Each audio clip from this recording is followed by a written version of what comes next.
O NFA Cast é mais do que um canal de comunicação. Será uma ponte para conectar histórias de mulheres inspiradoras e transformar realidades no agronegócios. É o compromisso do NFA em promover a participação feminina no setor, criando um legado de liderança e inovação. Comigo aqui no estúdio está a Cris Bertelli, diretora executiva do canal Terra Viva, que nos cedeu o estúdio para o nosso podcast. Obrigada, Cris. Obrigada, Maria. Hoje o NFA Cast recebe a Carla de Freitas, designer e produtora rural responsável pela agropecuária Bela Vista, em Rondônia. A Carla é uma das fundadoras do Núcleo Feminino do Agro. Olá, Carla. Olá, Maria. Seja Olá, bem-vinda. Cris. Obrigada. Bem-vinda, Carla. Obrigada. Carla, é muito bom você estar aqui com a gente, né? Ainda mais sendo a fundadora do NFA. A gente queria começar a nossa conversa, a gente queria saber um pouco sobre sua família, raízes, né? A gente sabe que você tem raízes profundas no campo. Conta um pouquinho sua trajetória, como você assumiu a Fazenda Bela Vista, fez um grande trabalho. Então, a minha história, eu acho que é a história de muitas mulheres que hoje estão no agro, né, gente? A gente herda, né? Ou você... Eu não vejo quase mulheres comprando uma fazenda. Eu vejo que são mulheres que vêm da família, né? E o meu caso foi assim. O meu pai... Eu era já empresária. Casei muito nova, fui para Rondônia, era empresária. E quando meu pai, né, teve que fazer a sucessão, porque ele estava doente, muito doente, ele me convidou para ser uma das presidentes de uma das empresas dele.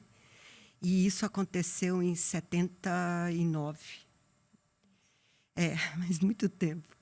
E eu era muito jovem, mas, na verdade, eu tinha, né, já experiência como empresária, né? Então, para mim, não foi entrar numa coisa muito...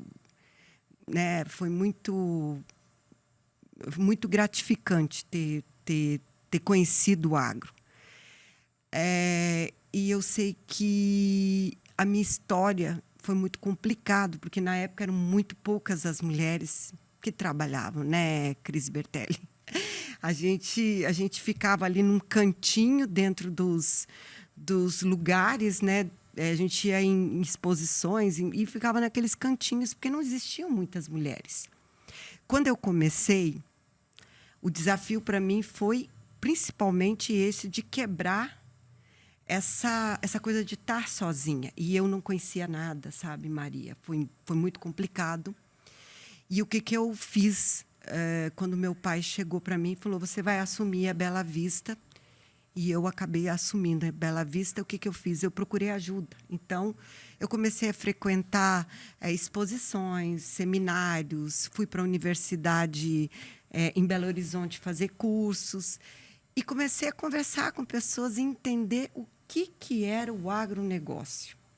Segunda coisa que eu achei super importante, que me deu um know-how e que me ajudou a entender, é que eu dedicava uma parte do meu tempo a ir para a fazenda e fazer todo o trabalho que os peões faziam. Então, eu ia lá, ajudava a apartar, ajudava a vacinar. No começo, a minha fazenda era só pecuária. Mas, nesse momento, sem o seu pai presente. Meu pai morreu. Meu pai morreu... Na verdade, meu pai morreu, gente, eu tô fazendo muita confusão. Meu pai morreu em 96. Eu assumi a fazenda em 97. Eu comecei com a ótica em 81. O meu pai fez a divisão sucessória dele e quando ele morreu em 96, em novembro, em janeiro de 97 eu assumi. O que é que eu tinha de experiência? Eu já tinha, desde 81, criado uma rede de óticas em Rondônia. Sem absolutamente... Você imagina, são 44 anos. Eu era muito menina. Então, eu tinha essa experiência já de ser uma comerciante. Já tinha uma noção. Eu pensei, deve ser a mesma coisa. Vender óculos, vender joia. Deve ser mais ou menos a história de vender boi, né?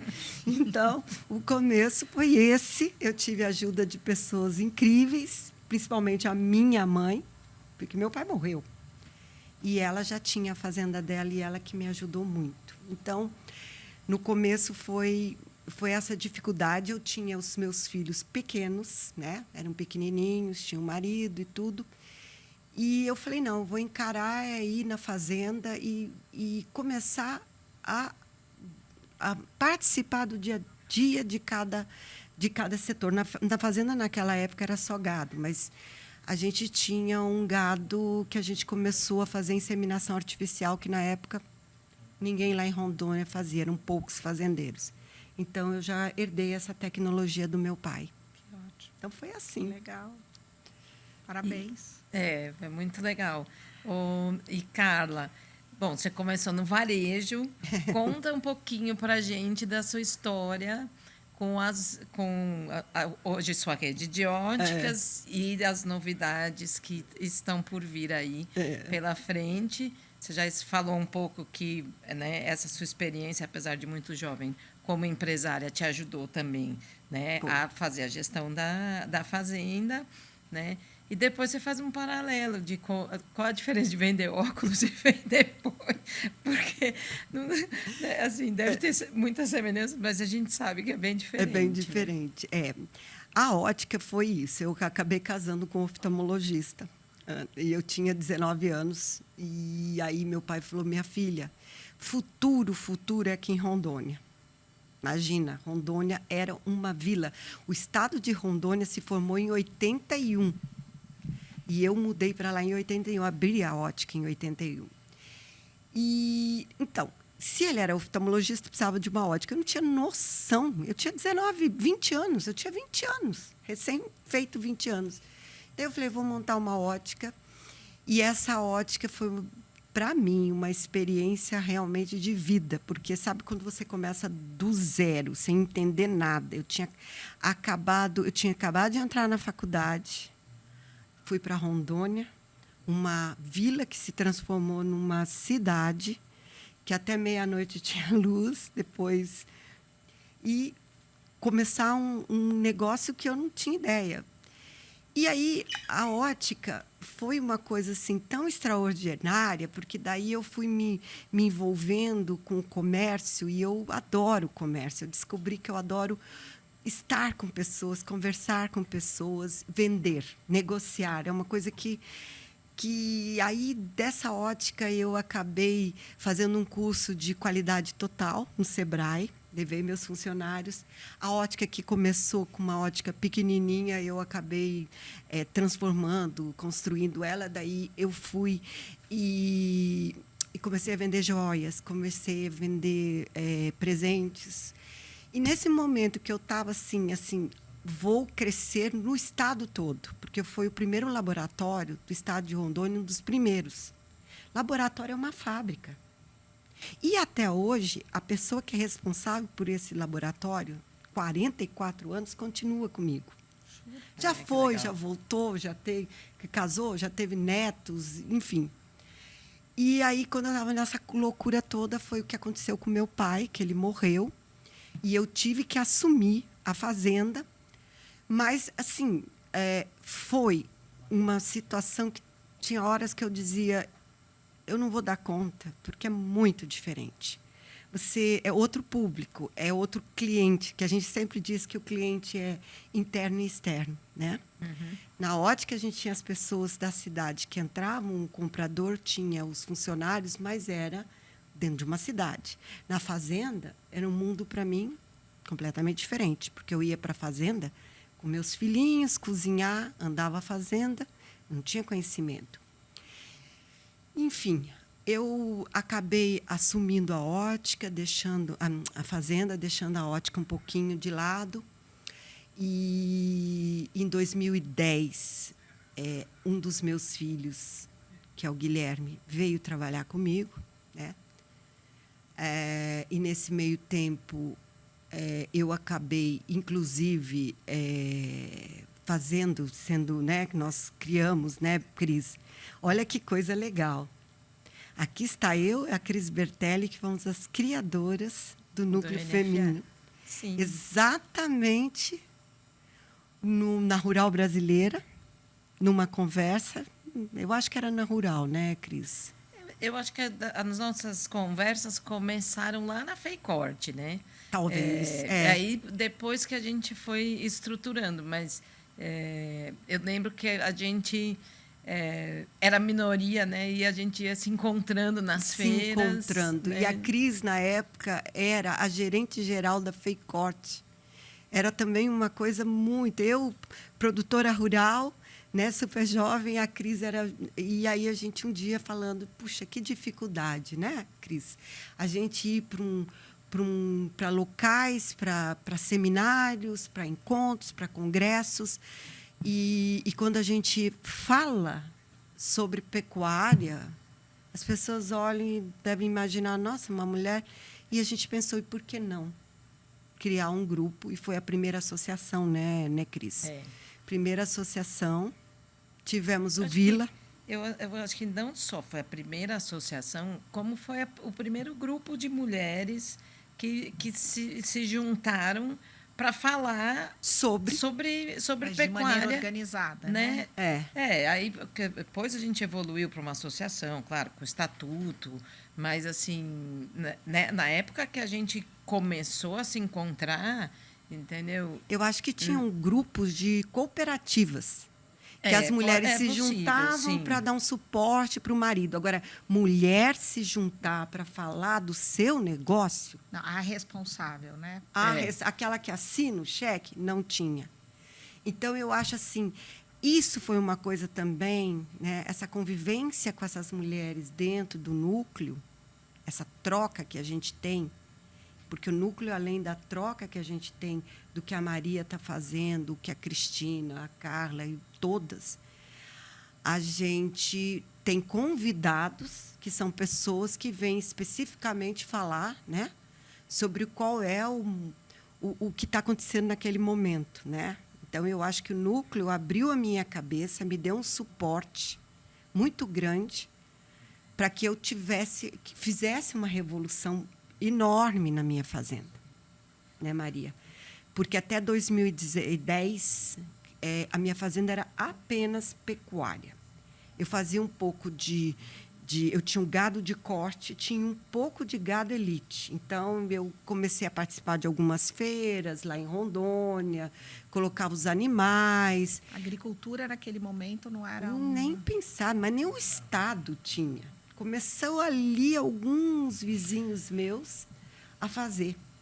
E aí, quando eu estava, né, eu tive o Dr. Fernando Andrade, que foi o meu primeiro guru, que era o cara que fazia para mim, me ajudava na pecuária. Porque, imagina, uma mulher que eu não tinha conhecimento. Ele foi o cara que abriu todos os meus horizontes. Olha, Carla, vai lá na FEICORT, ou então vai em Uberaba, ou vai fazer um curso de classificação de Nelore. Então, ele abriu.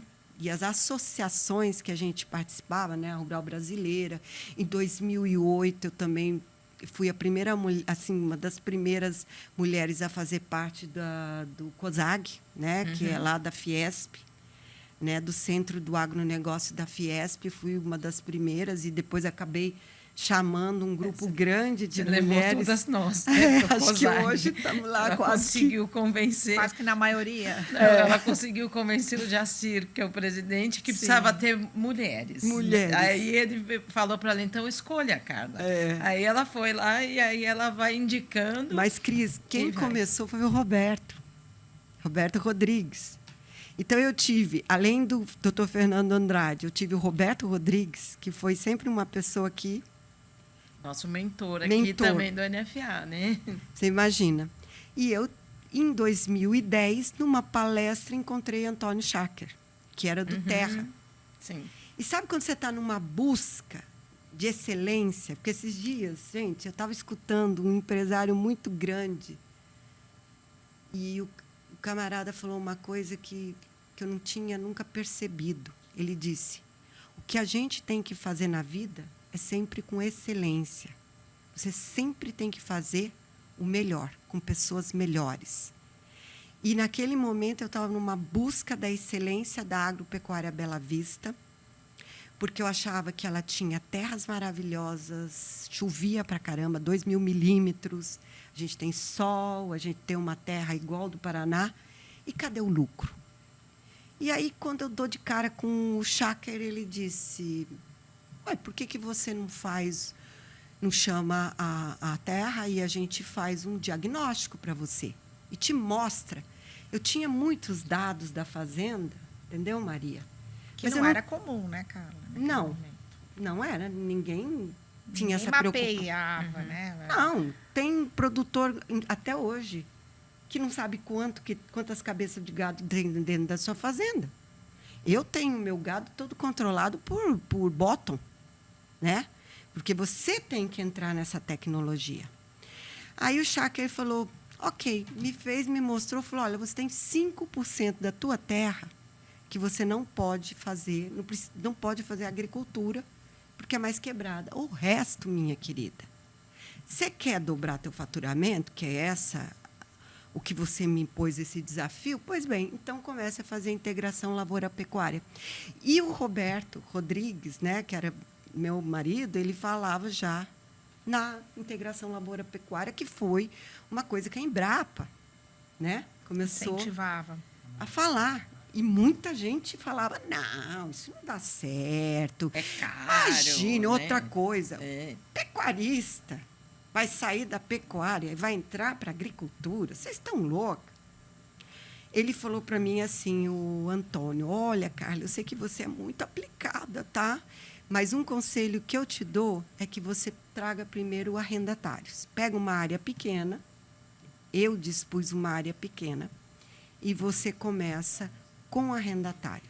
Uma pequena experiência. Uma pequena experiência. E aí, na minha ideia, naquele momento, era o seguinte, Maria, o pecuarista mesmo, eu, naquela época, a gente não tinha essa coisa de pegar e adubar a pastagem. A gente reformava pasto, trocava de capim. Então, você pegava, virava aquele solo, que tinha aquela fertilidade toda ali, trocava e punha outra semente. Passava 2, 3 anos, aquilo começava. Por quê? Sim, vai perdendo. Porque a gente estava tirando da terra. Até o momento terra. que você esgotava a terra. Esgotava, e você via aquelas fazendas todas, né, com gramão, tomando conta e tudo. E aí, naquele momento, eu falei, ok, eu vou pegar esse pedacinho da minha fazenda, e daí, a cada 3 anos, eu vou virando, e eu dei 3 anos, foi o meu tempo de ter arrendatário, porque daí eu ficava louca, porque as pessoas chegavam ali, tiravam, deixavam a porteira aberta, a gente tinha o gado aí para passar a máquina, não fechava, começou a ter um conflito.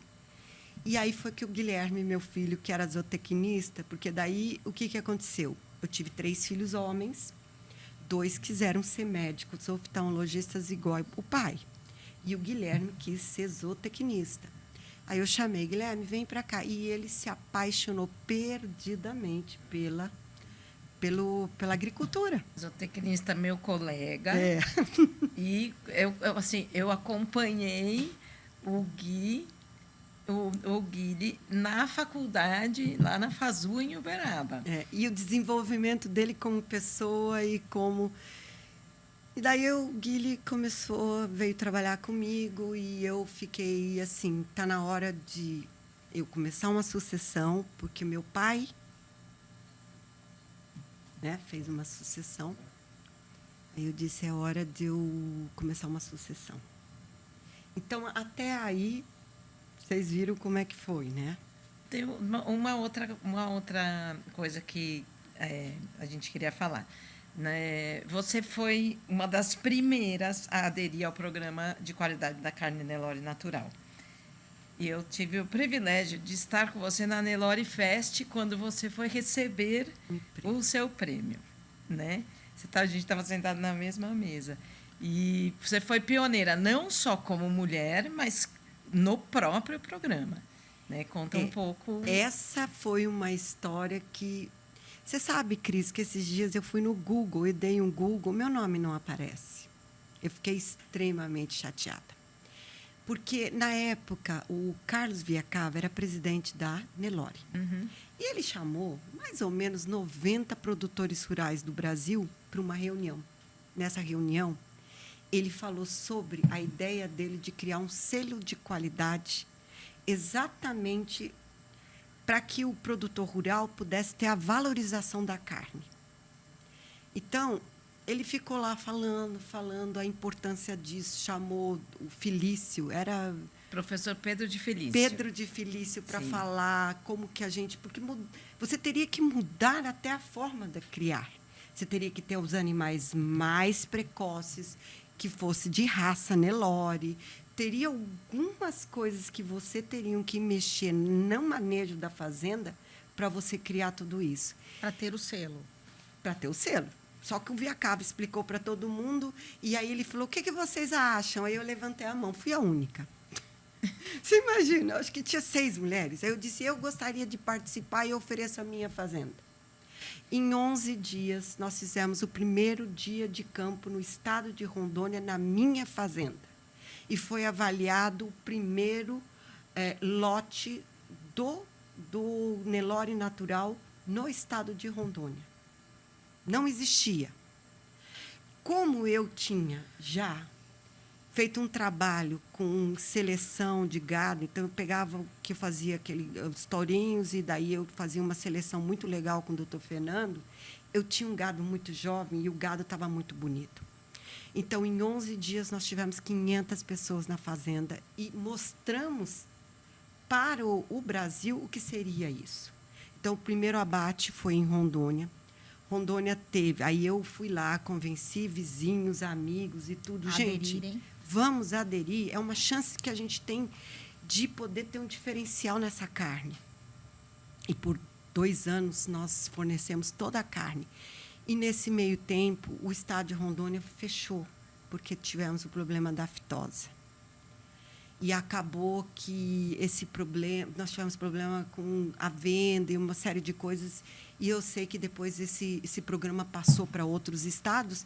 E, Cristina, você entra lá, eles não colocam que houve uma mulher que ela foi a pessoa que buscou isso. Eu me sinto a mãe desse projeto. Sim, você junto foi com o Carlos visionária. O Viacava já era visionário na época, né? Que ele criou um negócio que, assim, na época ninguém falava. Mas você foi ousada, você foi visionária, né? Você... Talvez maluca, né? Porque eu custeei tudo. Mas eu acho que... E essa situação ainda permanece na fazenda? Então, hoje nós estamos... eu tenho diminuído... O que aconteceu com a Bela Vista? Em 2010, começou esse pequeno projeto, pequenininho, de agricultura. E aí, Maria, foi tão revolucionário o que aconteceu com a fazenda. É claro, gente, deixa eu explicar, tá? Fazer integração lavoura-pecuária não é uma coisa simples. Não é simples. Você tem que mudar equipe, mudar tudo. Eu digo que civiliza uma fazenda. Porque você tem que se preocupar com as estradas, o time que talvez o pecuarista não tem. Está lá engordando, ok. Na agricultura não é. Então, eu perdi animais de fome, porque eu não entendia que você estava tirando um pedaço da sua fazenda que já estava complicado. Onde é que você ia colocar teu gado? E que você tinha que ter algumas estratégias, que seria adubar pastagem, fazer um confinamento, um semi-confinamento. Tá, Maria? Só que daí, quando eu comecei a ver os resultados de você ter que trazer uma super tecnologia para dentro da fazenda, e vendo que o Guilherme foi cada dia mais se apaixonando pelo que estava acontecendo dentro da fazenda, eu disse, eu estou no caminho certo. E foi assim que a gente começou a fazer a entrada de um dos meus filhos nos negócios. E você estava comentando há pouco também que você está no momento de sucessão, né? A gente falou um pouquinho antes, mas conta um pouquinho para a gente, porque uma mulher em transformação, né? Passou por muitas coisas. Eu tive, assim, sabe, Maria, eu tive uma lição muito penosa com meu pai, né? Porque naquela época, eu, né, sou de uma geração que a mulher, ela não era escolhida para ser a sucessora do pai, né? E, então, eu não fui treinada para isso, apesar de que meu primeiro vestibular, Cristina, foi veterinária. E eu não entrei e acabei fazendo depois administração, história e depois acabei fazendo design. E aí, o que aconteceu? Meu pai descobriu que ia morrer. Ele tinha certeza e ele não preparou ninguém. Então, quando ele me chamou, eu estava completamente crua. E eu vi todo o processo que ele fez de chamar todos os filhos, de pegar um escritório de advogados, de criar toda... Quer dizer, meu pai fez uma coisa... Imagina... À frente do tempo. Do tempo dele. E quando ele morreu, a coisa foi tão tranquila que eu tomei isso como um ensinamento. Tá? Porque a gente tem uma obrigação de estar ali à frente dos negócios da gente, mas a gente tem que pensar na sucessão disso. Porque a gente tem obrigação com funcionário, tem obrigação com uma série de pessoas que vivem, que dependem da gente. A minha mãe fez também isso, fez uma sucessão dessa forma, então foi super tranquilo. Quando ela morreu, ela, sabe, estava tudo dividido, tudo certinho, e eu achei que eu deveria fazer isso. E é uma coisa doída, sabe? Porque, Maria, você não pode... O Guilherme entrou na fazenda, eu saí. Por quê? Porque eu achei que eu ia me bater. Exercer o desapego, né? Você tem que ter um desapego. Aí eu fui fazer design, então fiz um monte de cursos de design. Por que eu queria design? Porque eu acabei não terminando a faculdade. Sim. Como é que eu tinha? Eu tinha um sonho. Eu queria fazer um MBA na Getúlio Vargas. Que eu acho que seria a cerejinha do meu... Sabe? Eu acho que você fazer dentro da Getúlio Vargas gestão do agronegócio, então eu teria que ter uma graduação, e no momento design era o que me dava uma graduação, e era uma coisa que, e para mim foi maravilhoso, porque o design tem um design think, que você pode... Gosta, né? Você gosta, você sempre gostou. Eu sou criativa. Você é criativa, você gosta de desenhar roupa, joia, óculos, enfim. Agora eu vou, então, a ótica agora, né? Bom, vou continuar para chegar na ótica. Aí, quando eu resolvi fazer realmente isso, o Guilherme entrou, eu fui lá, fiz tudo como tem que fazer, chamei um advogado, contratei uma empresa que era especializada em famílias para fazer a governança. No começo, as primeiras reuniões, gente, vocês não sabem. Quem estava em volta, eu falava, olha, está tudo bem, viu? Ninguém vai se matar aqui, não, porque é difícil. Alinhar, né? O alinhamento é muito difícil, né? Pois bem, hoje... Dois médicos e um... E hoje, o que acontece? Os dois médicos também estão na empresa, porque eles têm lá os consultórios dele, amam o que eles fazem, mas eles têm uma ligação profunda com o agro. Porque o meu filho mais velho nasceu em Vilhena. Quiseram voltar para lá, fizeram faculdade aqui no estado de São Paulo, foram muito bem, mas a paixão deles é o estado de Rondônia. E o Marco hoje está o Marco mais velho faz os novos negócios, então tudo que envolve novas tecnologias, a gente está mexendo agora com um monte de coisas diferentes. O Marco tomou frente e ele está administrando a fazenda do pai, que morreu. O Leonardo, que é o meu nerdzinho, que é tal, ele ficou com a parte financeira e ele está com um projeto que nós estamos criando, transformando uma fazenda que eu tenho lá em Vilhena, que é na cidade. Nós vamos fazer uma nova cidade, mas não uma nova, tirar pedacinhos para fazer condomínios. A gente quer criar uma cidade inteligente, pensando na mobilidade, na sustentabilidade, o que eu quero levar, o que a gente pensa da Agro Bela Vista, né? Que hoje nós temos os 5 S's na Bela Vista.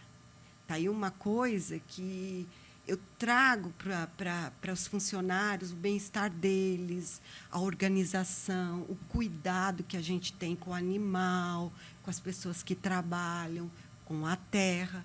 São coisas que eu fui adquirindo, trazendo, e é o que eu quero fazer para esses novos negócios. Não, olha, muito inspiradora. Dá para fazer uns 3 podcasts. Ai, que pena, a gente está chegando ao fim, mas a gente queria terminar com uma fala sua, uma frase, uma palavra que você gostaria de passar para quem está nos escutando. Porque é uma trajetória incrível, né? De muitas transformações, muitos desafios. E uma inquietude, né? Eu vejo em você, Carla, uma inquietude de buscando sempre a qualidade. Agora, essa cidade, isso você não tinha me contado, Alice? Você me contou da ótica, mas agora vem a história de uma cidade. Que você... Eu acho que é inquietude, viu, Maria? É admirável. Eu acho, quando o Tejon escreveu o livro e falou sobre a inquietude, eu acho que isso é a inquietude da alma da gente. A curiosidade. Quando eu li... Bom, eu tenho um filho que chama Leonardo por conta do Leonardo da Vinci, que foi um homem extremamente curioso. Então, eu acho que é isso. Se você tem um sonho, faça com excelência. Tenha essa inquietude na alma de querer fazer além do que você pode. Porque a gente, o ser humano, principalmente a mulher, a gente tem essa coisa dentro da alma da gente, é o do feminino. Então, acho que é isso que eu deixaria de recado a todas as mulheres, a todas as pessoas que vão, né, assistir e ouvir esse podcast. E obrigada, meninas, por vocês terem me convidado. Obrigada, Muito Carla. obrigada. Foi ótimo. Muito bom.